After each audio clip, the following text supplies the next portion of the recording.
Včera vyhrávali vojny tanky a armády, no a dnes vojny vyhrávajú mass media. Nazvime veci pravými menami. Dnes prebieha informačná vojna. Všetci ste dostali aktuálne správy a každá z nich je potenciálna bomba. Tak počkať. Ja som dostala dáku starú správu. Vymeníš mi ju? Tak ukáž. Mesto Volžsk. Havária trafostanice. Jeden muž zahynul, 2/4 bez svetla. No veď to je skvelá správa. Máš šťastie. Čo má spoločné správa z malého mesta s politickou agendou? Tak pozri. Vysvetlím ti to. 2/4 sú bez prúdu a jeden človek zahynul. Tak zavoláme na miestny úrad a čo nám tam povedia? No, to, čo na hoci ktorom úrade kdekoľvek na svete. Nepovedia nič, aby neniesli zodpovednosť. Berieme na vedomie a ideme za ktorýmkoľvek občianským aktivistom. Aký vzťah má akýkoľvek aktivista s akýmkoľvek štátnym úradom? Asi ako pes s mačkou. Absolútne správne. Preto nám ten aktivista s 99% istotou povie s veľkou radosťou, že ten štátny úrad robí všetko zle. Od dopravy po školstvo a vôbec je zázrak, že mesto Volžsk ešte stojí. Ako útok na miestneho gubernátora to ujde tak na trojku. To nie je všetko. Ideme za našim známym inžinierom. A spýtame sa, pán inžinier, viete vy niečo o havárii trafostanice vo Volžsku? A on pravda, že nič nevie. No my máme informácie, pán inžinier, že tú haváriu spôsobila istá závada. No, nájdite mi dáku súčiastku, čo by sa tam mohla pokaziť. Šup, šup. No, reduktor.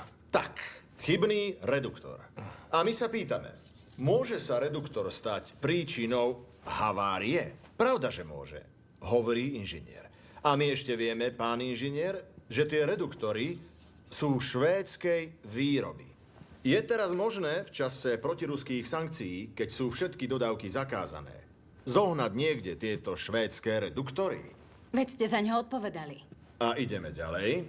Voláme na príslušné ministerstvo a pýtame sa, ako sa staviate k problému dodávok švédskych reduktorov v rámci sankcií. Pri slove problém každý úradník zloží. Výborne. No, my sme zvedaví. Ideme ešte ďalej.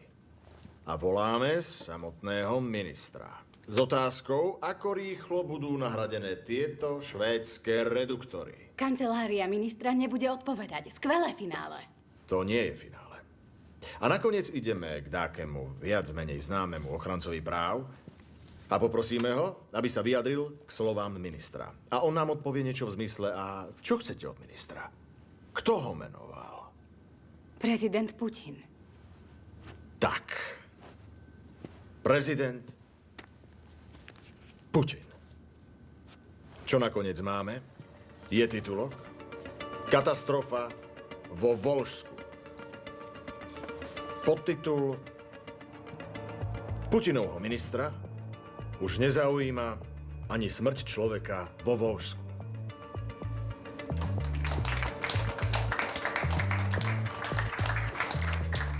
A takýchto vecí je 100 za deň, v hoci ktorej krajine.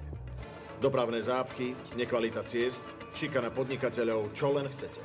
A kým nie sú prepojené jedna s druhou, sú to iba správy. No keď my objavíme, že vinníkom všetkých zlých správ je vláda, vytvoríme emocionálne pozadie. No a presne to je naša práca. Tak, makáme.